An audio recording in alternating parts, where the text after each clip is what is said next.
Hello, I am Radhika Changadkar from MVP's KVT College of Engineering, Department of Computer Engineering.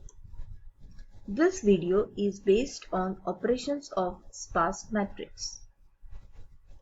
The objectives of this video is to study the fast transpose of sparse matrix and to understand the addition of two sparse matrices. We have already discussed the concept of sparse matrix. It is a matrix in which there are many elements which are zero and there are only few non-zero elements. To store this sparse matrix, an alternative representation called as the triplet representation is being used, in which the row number, column number and the non-zero term is being stored.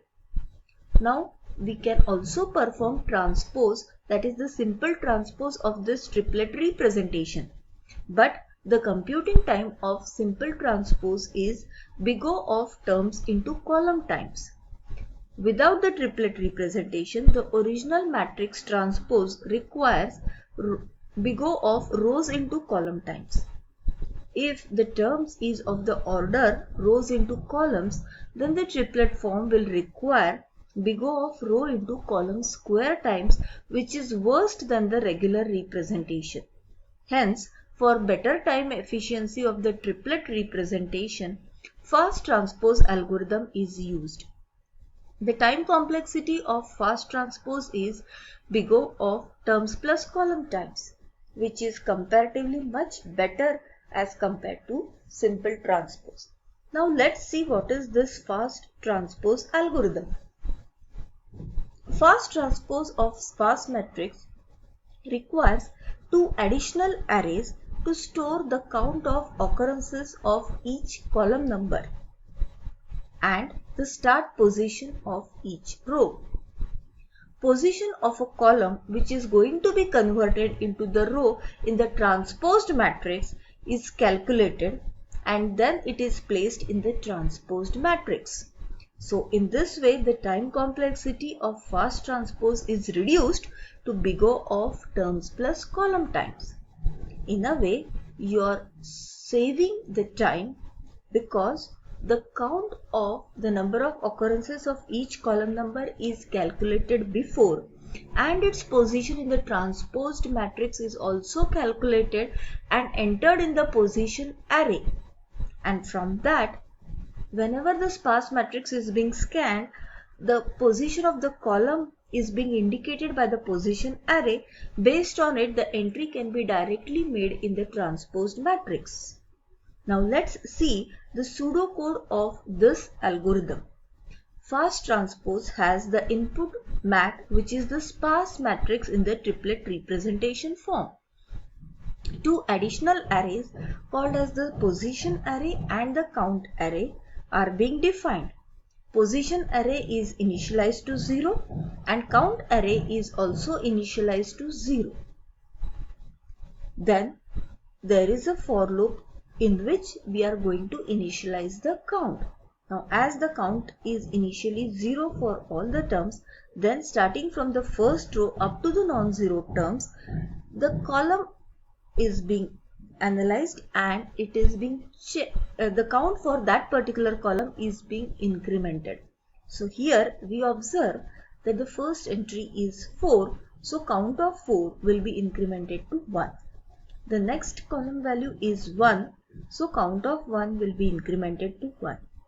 Next entry is 0, so count of 0 will be incremented to 1.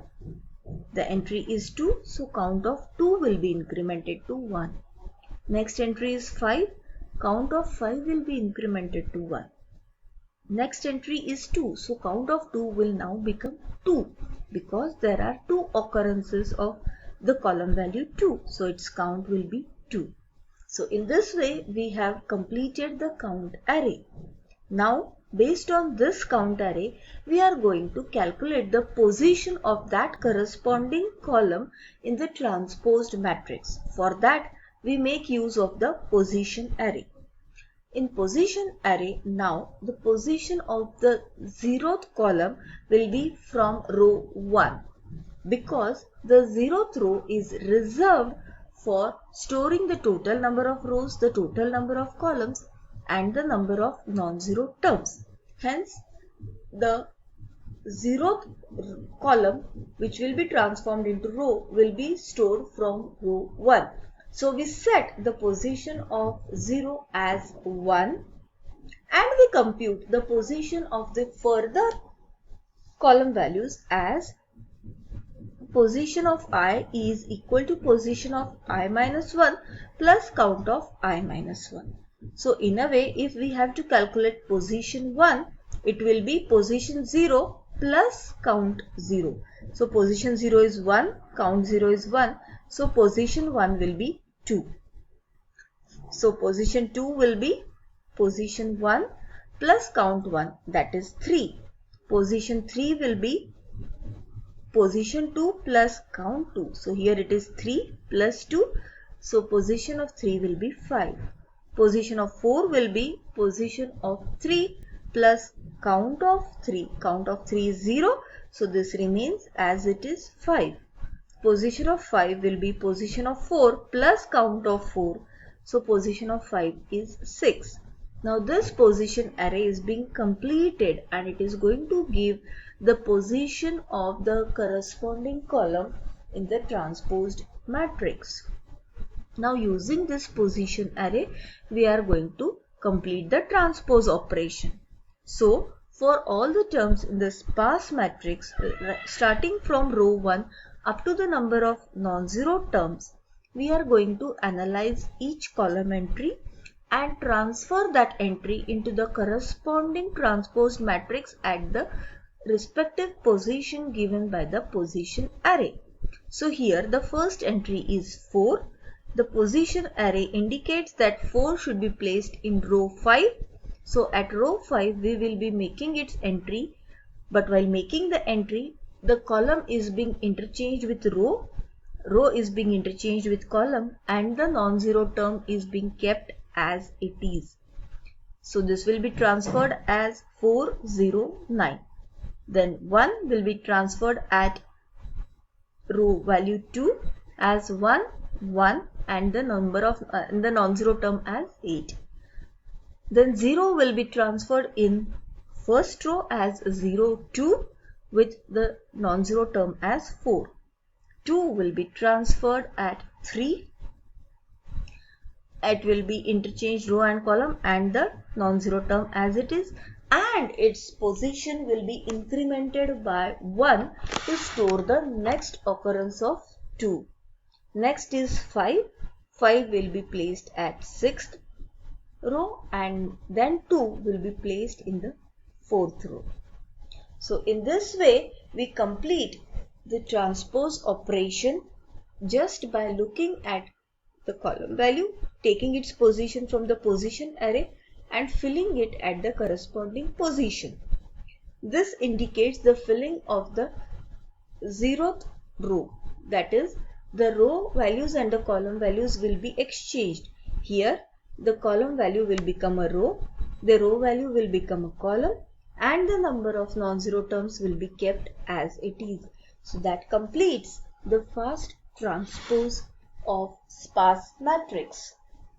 Now if you observe, this for loop is going to vary number of term times. This for loop is going to vary number of column times, and as they are not nested, it will be terms plus column times. Similarly, this is also going to vary number of term times. So if we go with the Bigot notation, the Bigot notation considers it to be terms plus column times, which is much more efficient with respect to time. So this is the fast transpose of sparse matrix. Now let's see another operation which is being performed on the sparse matrix, that is addition of two sparse matrices. The rule of adding two matrices is that we add the corresponding elements which are being located at the respective row and column position in the matrices, but subject to the condition that the size of the matrices are same to perform the addition. This condition also remains true in case of sparse matrices. So we read the two sparse matrices and we check the size of the two matrices if addition can be performed.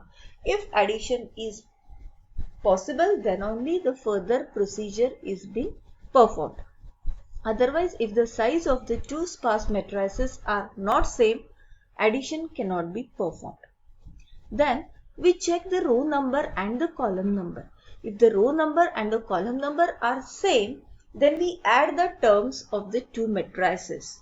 But if the row number is not same, then we transfer the smaller row number into the resultant matrix. If the column number is also not same, then we transfer the smaller column number to the resultant matrix. And we continue this process for all the terms of the two matrices. When all the terms of both the matrices are being completed, it generates our resultant of the two sparse matrices. Now let's understand this algorithm with the help of an example.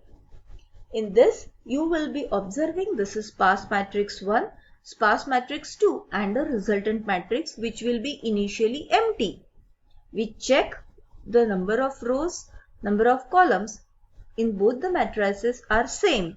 So we can perform the addition of the two sparse matrices. Then we check the row value. Here it is 0, here also it is 0. Row is matching, check the column. Column is 3, column is 1. So in this case, transfer the smaller column value into the resultant. So 0, 1 and 4 will be transferred into the resultant. Then we check this is 0, this is 0, this is 3, this is also 3. So as the row number and the column number are matching, we add the non-zero terms, that is 6 plus 7, which is going to generate 13. Next we check this is 1, row number matching, but column number not matching. So the smaller column value will be transferred into the resultant. Now here you check the row numbers are not matching. So transfer the smaller row number to the resultant. Then 2 and 2 row numbers are matching, 5 and 5 column numbers are also matching. So we actually perform the addition, that is 4 plus 8, and it will be transferred as 12 in the resultant. Then this is 4, this is 3. So transfer the smaller row value into the resultant. 4 and 4 rows are matching, 4 and 1 and 2. So here this is the smaller column value, so transfer this entry as it is. Then this is 4 and 4 row values are matching, 4 and 2 column values not matching, so transfer the smaller column value into the resultant. Now matrix 2 has been completed. There is a single row remaining from matrix 1, so transfer as it is into the resultant matrix. So this completes the addition of both the matrices and the resultant matrix is being generated. That is addition of two sparse matrices. The references used for the preparation of this video is Fundamentals of Data Structures in C++ by Horowitz, Sahni and Mehta. Thank you.